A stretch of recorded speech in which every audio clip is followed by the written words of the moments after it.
Hermanos, voy a hacer una conexión. La semana pasada hablamos acerca de que Jacob, para hacer un cambio importante en su vida, tuvo que tener un encuentro con Dios, tuvo que tener un encuentro con la obra de Dios, que era el ministerio de los ángeles, y tuvo que tener un encuentro personal para experimentar esos cambios que Dios le estaba pidiendo. Quiero hacer una conexión con lo que nos compartió el hermano Edwin acerca de Jesucristo en los últimos momentos con sus discípulos. Y la conexión está muy relacionada con las preguntas que hicimos la semana pasada y que hoy otra vez nos vamos a atormentar un poco haciéndonos estas preguntas, porque no es una encuesta, no es un estudio, simplemente es parte de ese examen que Dios hace en la vida del creyente y ese examen que Dios hace en la vida de la iglesia, para que la iglesia conozca y la persona conozca si se está conduciendo dentro de la voluntad de Dios. Y podemos preguntarnos otra vez, como lo hicimos el domingo pasado, ¿cuál es el estado de la iglesia de Cristo en el mundo? En términos de membresía, en términos de influencia, en términos de expansión, en términos de crecimiento, en términos de fortaleza. Quizá la respuesta no es muy alentadora. ¿Cuál es el estado del esfuerzo misionero de la iglesia en el mundo? ¿Cuál es el estado del esfuerzo misionero de la iglesia en México? Hay una terrible oposición. Por eso el esfuerzo misionero de la iglesia en el mundo y en cada país sufre y está en dificultades y está en estrechez, y hay pocas personas que quieran ir al campo misionero.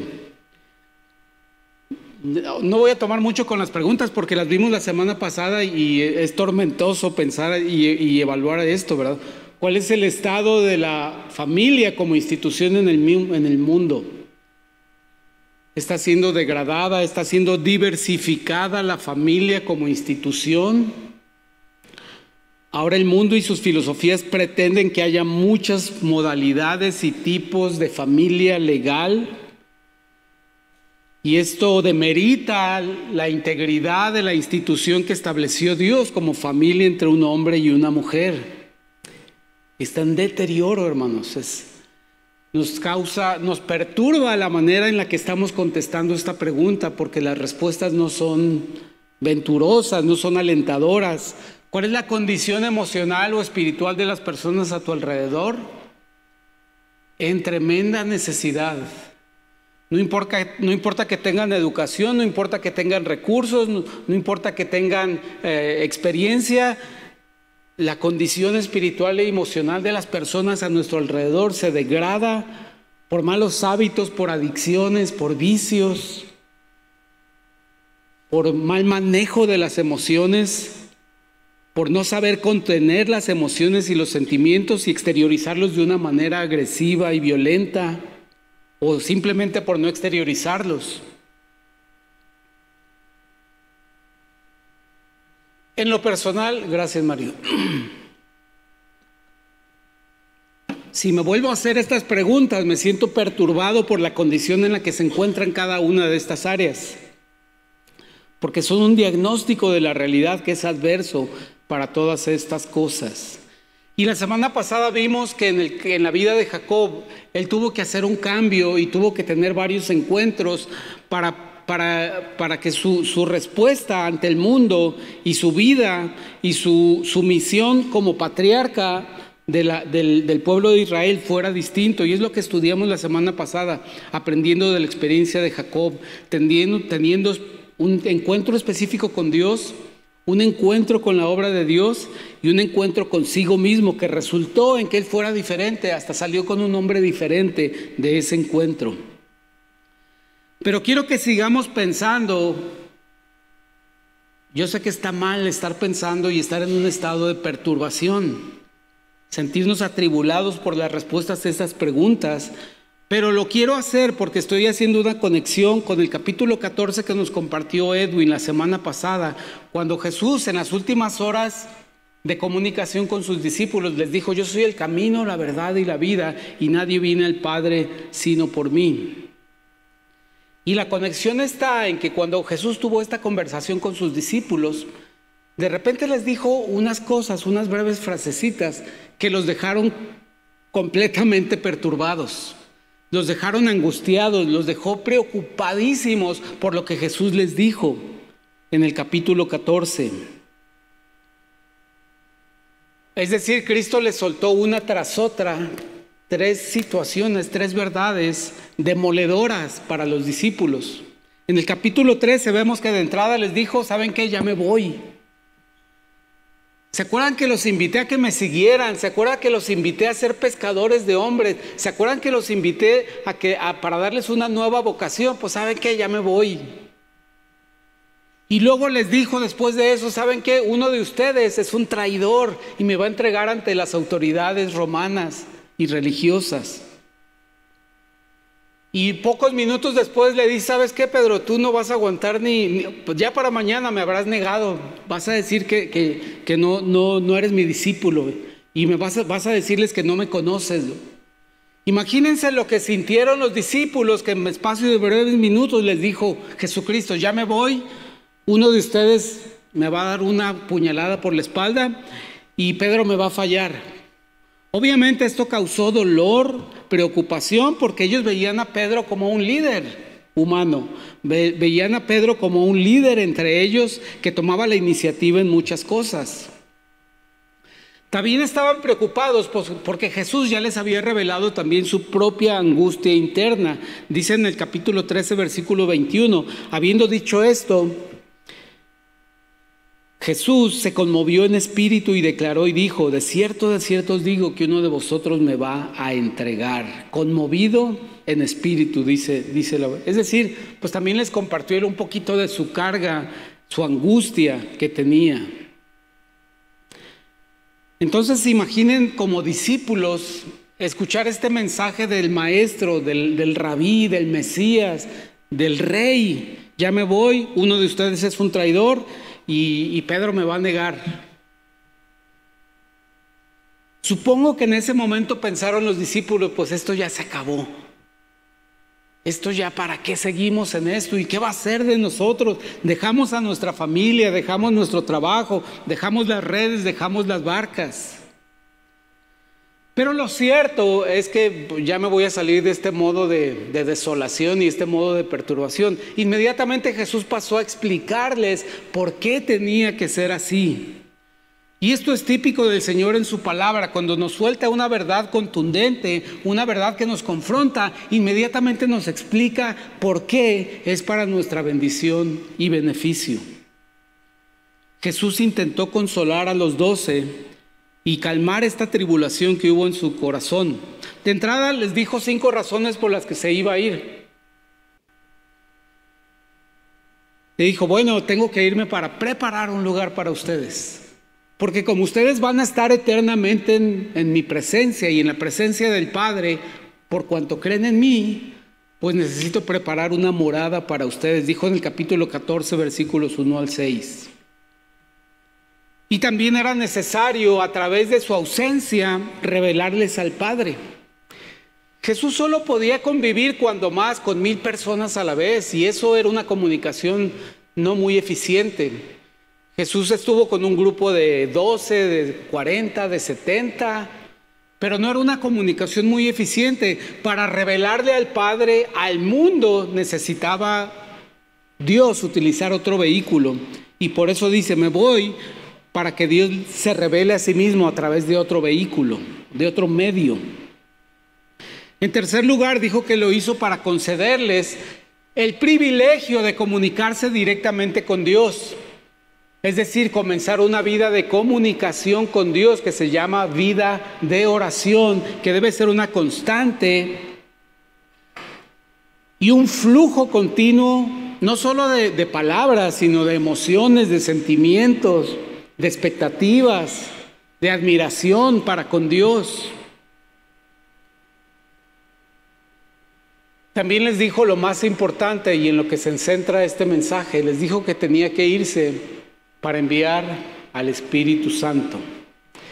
Y es un poquito contradictorio aquí porque se va Dios para que venga Dios.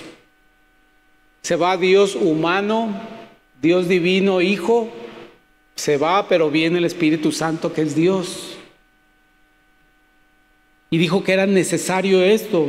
Y no solo eso, les dijo, ¿saben qué? Les conviene, porque aunque aquí hemos convivido y hemos conocido muy bien acerca del reino de los cielos, han visto el poder de Dios, han visto la misericordia de Dios, pero les conviene que yo me vaya, porque viene el Espíritu Santo.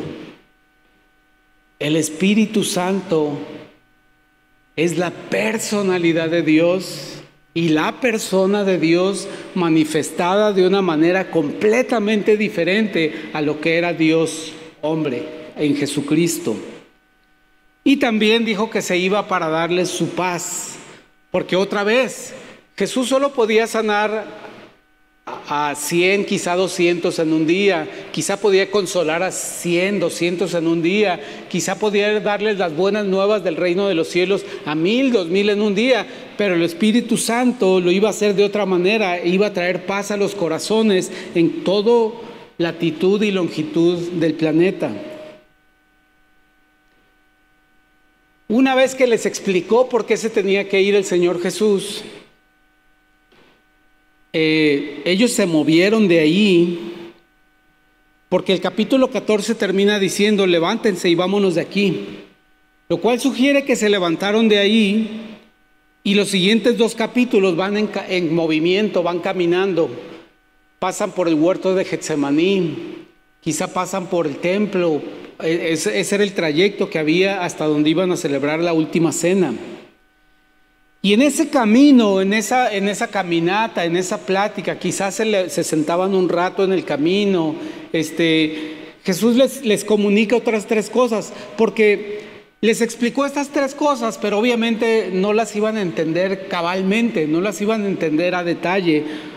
Por eso les comunica otras 3 cosas, y estas las vemos en el siguiente capítulo, en el capítulo 15. El capítulo 15 habla de 3 comunicaciones que tuvo Jesús con sus discípulos, después de que los trató de calmar, de decirles, no, miren, no se inquieten, no se angustien, es necesario que me vaya por estas 5 razones que les acabo de decir. Como complemento a esto, les dijo, ¿saben qué? Me voy, la angustia va a ir aminorándose, pero permanezcan unidos a mí. Ellos se preguntaban, ¿cómo vamos a permanecer unidos a ti como los racimos de unas uvas a la rama, si tú te vas a ir? Bueno, ese era el inicio de lo que les quería comunicar. Les quería decir, cuando me vaya, sigan unidos a mí, porque si no, no van a llevar fruto. Tienen que permanecer unidos a mí como cuando yo estaba aquí. Eso les explicó los primeros 11 versículos. En segundo lugar, les da un mandamiento y les dice, quiéranse los unos a los otros. Andrés ama a Felipe, Juan ama a Pedro, ámense ustedes y amen a los que van a venir después de ustedes y enséñenles a que se amen unos a otros, porque es necesario ante los acontecimientos que vendrían que la iglesia de Jesucristo se mantuviera unida por la fe en Jesucristo, pero manifestando continuamente un amor expresivo, un amor real, un amor práctico entre cada uno de sus miembros, y que no se interrumpiese este flujo de amor, de afecto, de cuidado, de comprensión, de empatía. El tercer mensaje que les da Jesús en ese momento es una advertencia que yo creo que es más angustiosa que todo lo que hemos visto antes. Esta advertencia severa es que el Señor les dice, ¿saben qué? El mundo los va a odiar porque ustedes creen en mí.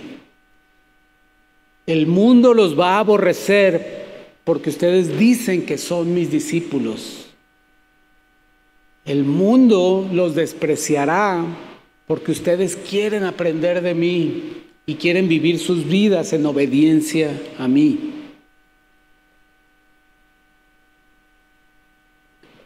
Cristo les explicó por qué el mundo los iba a aborrecer. Les dijo que porque era por asociación de que el mundo aborrecía a Cristo.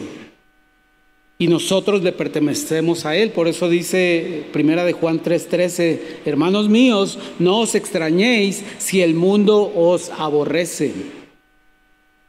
La segunda razón por la que el mundo nos aborrece es porque ya no pertenecemos al mundo. Ya no nos identificamos ni con la ideología, ni con las estructuras, ni con los objetivos del mundo. Algunos de ellos los necesitamos porque vivimos en este mundo, respiramos, comerciamos, estudiamos, aprendemos. Necesitamos convivir con cierto tejido de este mundo, pero no pertenecemos a este mundo. Por eso este mundo nos dice, ¿cómo que no perteneces aquí? Pues entonces, pues emancípate de este mundo y no quieras nada de este mundo. Otra razón que dijo Jesús en el versículo 20 del capítulo 15 es que el mundo ha rechazado la palabra de Dios, por eso nos aborrece a nosotros. Como nosotros la abrazamos, la creemos, la enseñamos, la predicamos, la tomamos como algo cierto en nuestra vida y para el mundo es una fábula, por eso nos odian, porque creemos en esas fábulas.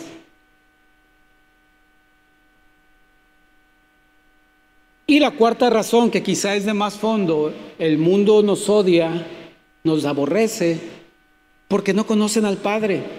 No conocen ni las intenciones, ni el corazón, ni el plan de Dios para rescatar a la humanidad. Es más, el mundo ni siquiera sabe que la humanidad tiene que ser rescatada. Y número 5, la razón por la que el mundo nos aborrece es porque Cristo ha expuesto el pecado del mundo. Y creo que tú sabes muy bien esto, es algo muy habitual, ¿no?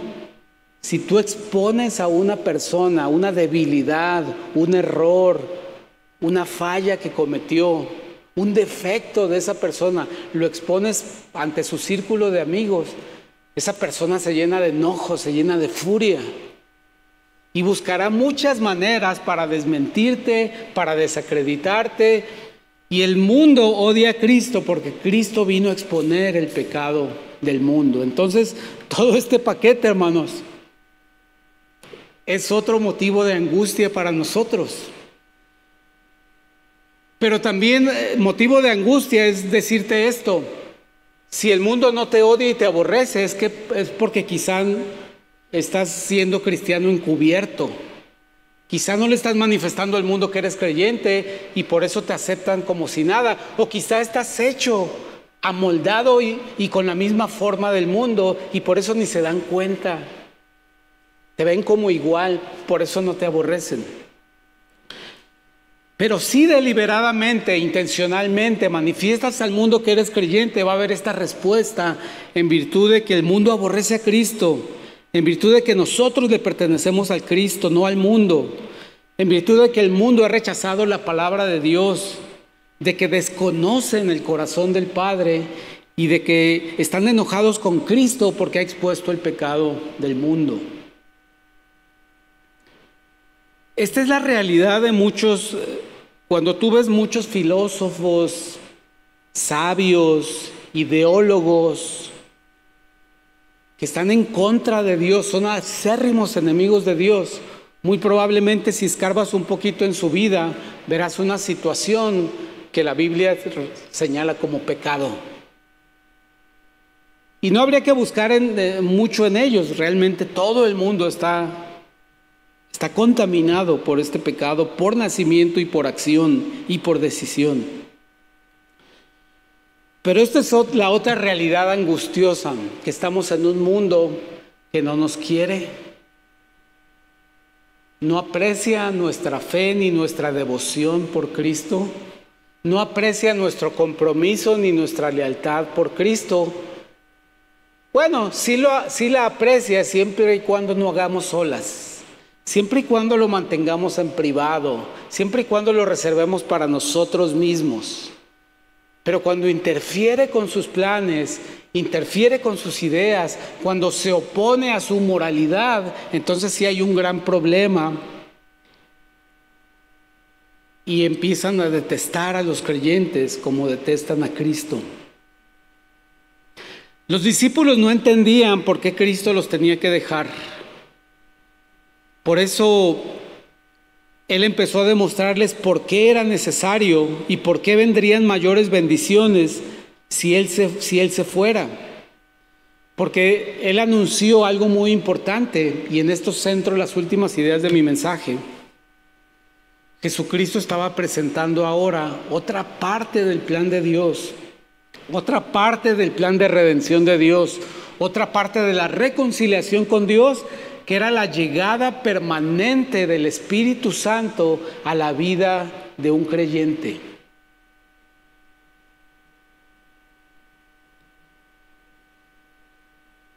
Y hermanos, es algo muy importante y quiero que el impacto, la idea principal de este mensaje que te lleves ahorita es que tienes que ser muy consciente de la habitación del Espíritu Santo en tu vida. Debes ser consciente en varias dimensiones. Primero, porque la vida cristiana no se puede vivir con la energía de la carne. La vida cristiana no se puede vivir ni con el ímpetu de la juventud, ni con la experiencia y la sabiduría de la edad. El vigor de la persona, la salud, el buen funcionamiento de tu mente, de tus emociones, eso no ayuda para vivir la vida cristiana. Son parte de nosotros, pero no ayudan para que puedas realmente hacer la voluntad de Dios. No se puede vivir la vida cristiana echando mano solamente de la frialdad de la inteligencia, ni con el ímpetu de las emociones. Claro que todo esto Dios lo puede encauzar en nuestra vida, pero no podemos vivir la vida cristiana echándole ganas, esforzándonos y teniendo una voluntad enfocada. Necesitamos al Espíritu Santo. Necesitamos al Espíritu de Dios para llevar una vida significativa que enaltece a Dios por sobre todas las cosas. Y es aquí donde podemos descansar de la angustia. Todo esto que enfrentamos, todas estas preguntas que nos hicimos al principio, todas estas dificultades que vive la iglesia, la familia, la sociedad moderna, yo mismo, nuestros ministerios, nuestras misiones, toda esta oposición no tenemos que enfrentarlas en nuestras fuerzas o debilidades o capacidades humanas, sino que el Señor envió, el Señor vino, Dios vino a través de una entidad espiritual que en inglés le llaman el fantasma divino, the Holy Ghost. La última vez que le dije así hubo revuelo porque le dije el fantasma santo. Bueno, en inglés así le llaman, pero el Espíritu Santo es una entidad divina y celestial que tenemos que tener presente todos los días en nuestra vida, mañana, tarde y noche. No sé si tengas esa conciencia de que el Espíritu Santo está en ti, de que el Espíritu Santo cumple una función en tu vida como creyente, de que eso es lo que te dice, que el Espíritu Santo es quien te dice, soy de Cristo. Te da una certeza y te da una seguridad y te da una paz en relación con este hecho. Y hermanos, el Espíritu Santo vino para decirnos, ¿saben qué? Yo puedo encaminar todo eso para bien. Yo puedo encaminar todo ese odio del mundo y ese aborrecimiento del mundo para bien, porque ¿saben qué? El Espíritu Santo tiene un poder increíble para convencer al mundo. A ese mundo que odia a Dios, que odia a Cristo, el Espíritu Santo tiene la capacidad de convencerlo de lo que el Espíritu Santo quiere convencer, es decir, guiarlo a toda verdad. Para decirlo de una manera, el Espíritu Santo mantiene a raya el odio del mundo en tu vida. Qué bueno es que Dios, que Cristo se fue, pero nos dejó alguien que da consuelo, alguien que fortalece, alguien que nos equipa. alguien que nos da capacidades, alguien que les da capacidad a mis hermanos que están ahí en la última fila. No me quiero imaginar, hermanos, que yo tenga que salir de mi casa aquí en Quinta Sebastián de noche, dejando todo para ir quién sabe a dónde, porque están amenazando la vida de mi familia. No me quiero imaginar qué haría o a dónde iría. A lo mejor me vendría a vivir abajo del puente, al arroyo. Pero hermanos, sin el Espíritu Santo que está fortaleciendo y bendiciendo y afirmando a mis hermanos que Dios está con ellos, no podrían haber salido de ahí, no podrían haber ido a la Ciudad de México a pedir ayuda, no podrían estar aquí con nosotros ahora, 2 horas antes de que empiece el servicio, listos y pacientes esperando para escuchar la palabra de Dios. Dios les bendiga, hermanos, que el Señor prospere esta odisea por la que están pasando. El Señor les bendiga. El Espíritu Santo está en ustedes. Esa es la compañía, ese es el consuelo, esa es la paz que necesitan. Es Dios con ustedes. Y eso es lo que dijo Jesús en el pasaje que leímos hace rato y nos guió Raúl. No lo voy a leer todo otra vez porque estamos casi ya concluyendo. Pero voy solamente al versículo 5. Dice Jesús: pero ahora voy al que me envió y ninguno de vosotros me pregunta, ¿a dónde vas? Antes, porque os he dicho estas cosas, tristeza ha llenado vuestro corazón. Edwin nos decía hace una semana que es hace dos, que es muy probable que los sentimientos se sobrecarguen a veces en nosotros, y es muy válido experimentar esto. Y Jesús está reconociendo que sus discípulos se sobrecargaron de tristeza. Pero el Señor Jesús en el versículo 7 cambia completamente la actitud y el tono y dice: pero yo os digo la verdad, os conviene que yo me vaya, porque si no me fuera, el Consolador no vendría a vosotros. Mas si me fuere, os lo enviaré. Y cuando Él venga, convencerá al mundo de pecado, de justicia y de juicio. Da una breve explicación. De pecado por cuanto no creen en mí, de justicia por cuanto voy al Padre y no me veréis más, y de juicio por cuanto el príncipe de este mundo ha sido ya juzgado.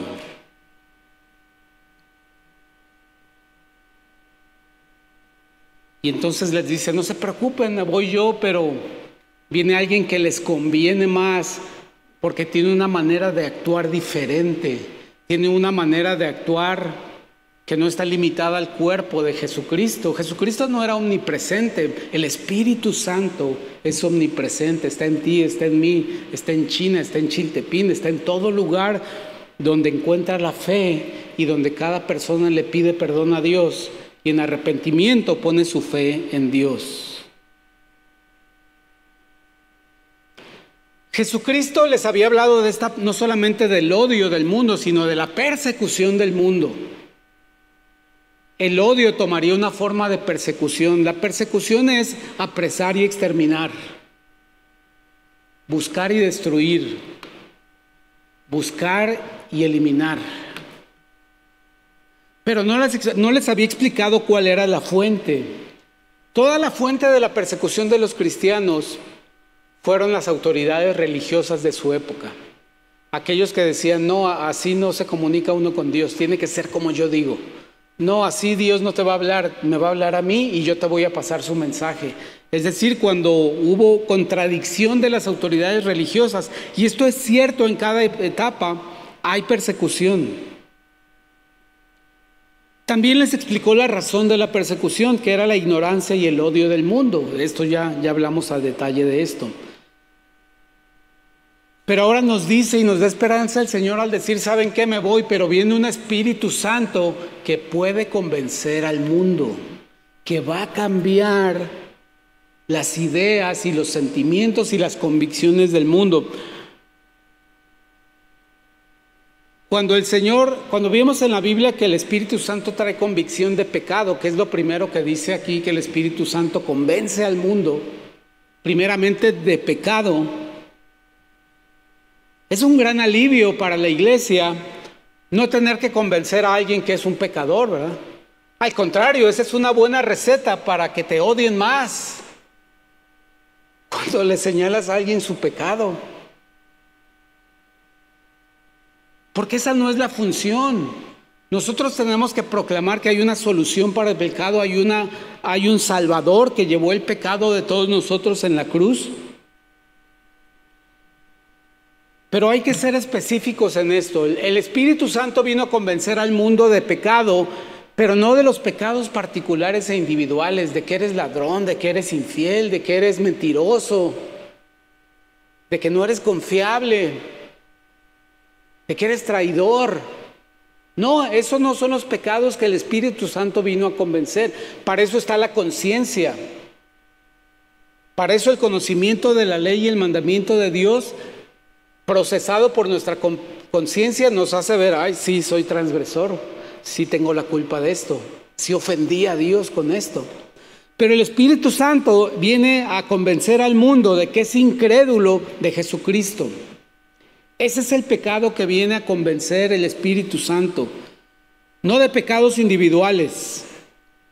La presencia del Espíritu Santo en el mundo es una prueba de que el mundo no cree en Cristo. Por eso el Espíritu Santo viene a convencer al mundo de su incredulidad y por lo tanto a los que les es concedido de tener fe en Jesucristo y creer en Él.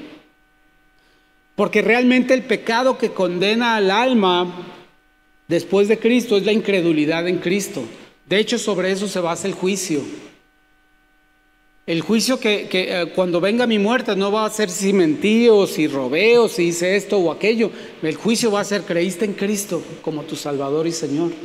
Ese va a ser la base del juicio.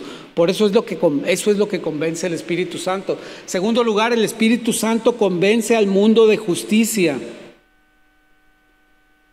Es decir, que la presencia del Espíritu Santo en el mundo es prueba de la justicia que Dios hizo en Cristo. Que hubo un cambio en el pacto, que la justicia ya no se basa en mi obediencia a los mandamientos de la ley, sino que ahora la justicia se basa en la fidelidad de Cristo para hacer el sacrificio perfecto que facilita la reconciliación entre Dios y los hombres. Mientras estaba Cristo en la tierra, lo acusaron de quebrantar la ley, de ser un pecador, de ser amigo de pecadores y de ser un impostor. Pero el Espíritu Santo convence al mundo de que Cristo no era eso, sino que era la justicia de Dios como sacrificio perfecto, llevado a la cruz, muerto, resucitado y glorificado ante la presencia del Padre. Entonces el Espíritu Santo le hace ver al mundo que hay algo superior a la justicia humana, que hay algo superior a la justicia de las leyes de la ciencia, que es la justicia de Dios manifestada en Cristo Jesús, que no es un impostor, que no es alguien que quebranta la ley, que no es un mentiroso, que no es un pecador, sino que es Dios mismo y es el sacrificio para reconciliar a Dios. Finalmente, el Espíritu Santo convence al mundo de juicio. No se refiere al juicio venidero final de la humanidad ni de cada persona, sino se refiere que Él ha vencido la muerte, Él ha vencido a Satanás, Él ha derrotado el pecado, nos libra de la esclavitud del pecado. Ese es el aspecto que esto ya ha entrado en juicio. Es el juicio que tiene que ver con la justicia que Cristo manifestó en la cruz y que esta es suficiente para vencer a los principales enemigos del hombre: la muerte, el pecado y Satanás. El Espíritu Santo convence a este mundo, aún al más incrédulo, de que la justicia de Cristo se manifestó en la cruz para vencer a sus principales enemigos y rescatarlos de la muerte y de las consecuencias del pecado.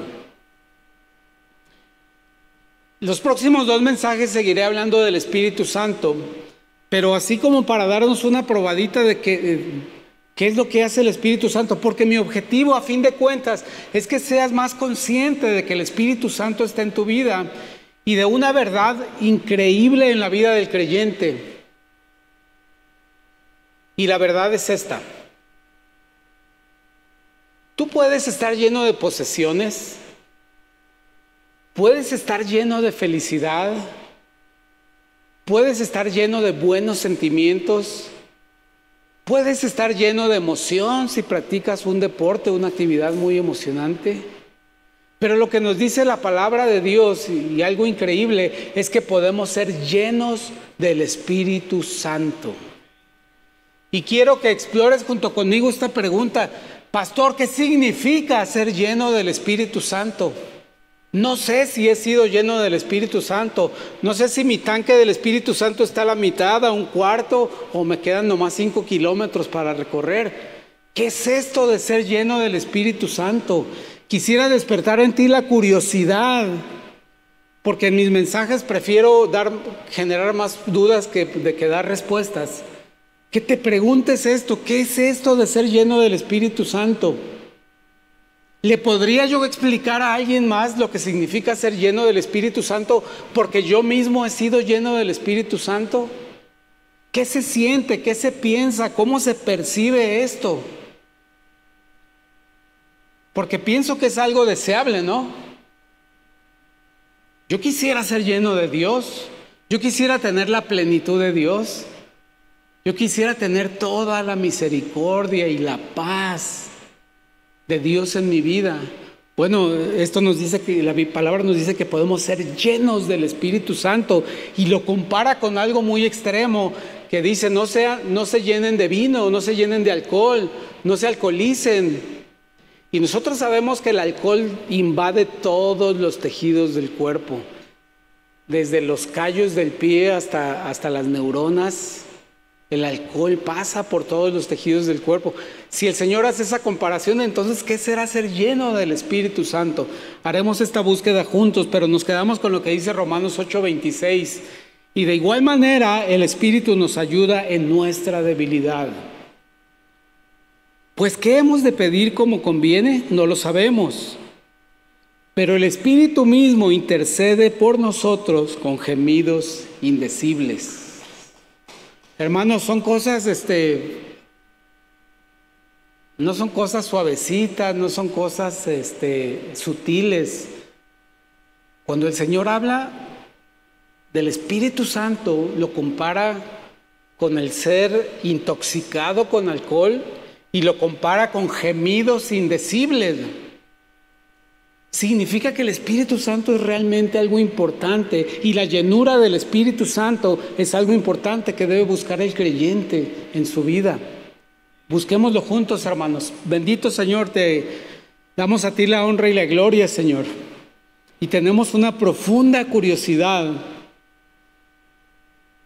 porque sea realidad en nuestra vida esto de ser llenos del Espíritu Santo, Señor. Porque en lo personal, cuando veo las preguntas que nos hicimos y las amenazas y el odio del mundo, realmente no tengo temor cuando veo que tú quieres que yo sea lleno de tu Espíritu Santo, Señor. Me siento acompañado y fortalecido cuando veo la posibilidad de que tú puedes llenarme como un recipiente vacío, Señor, para darte a ti la honra y la gloria. Señor, ayúdanos a cada uno de nosotros con esta búsqueda. Bendícenos para tener una relación específica y correcta con que es quien te representa en este momento en la tierra. Porque tú estás en los cielos en tu trono, y el Señor Jesucristo está a tu diestra, y el que está aquí en la tierra eres tú, pero a través del Espíritu Santo. Enséñanos a relacionarnos, a conocerlos y a saber qué tenemos que hacer para ser llenos y no entristecerlos, Señor. Gracias, Padre. Bendícenos en Cristo Jesús. Amén. Gracias, hermanos.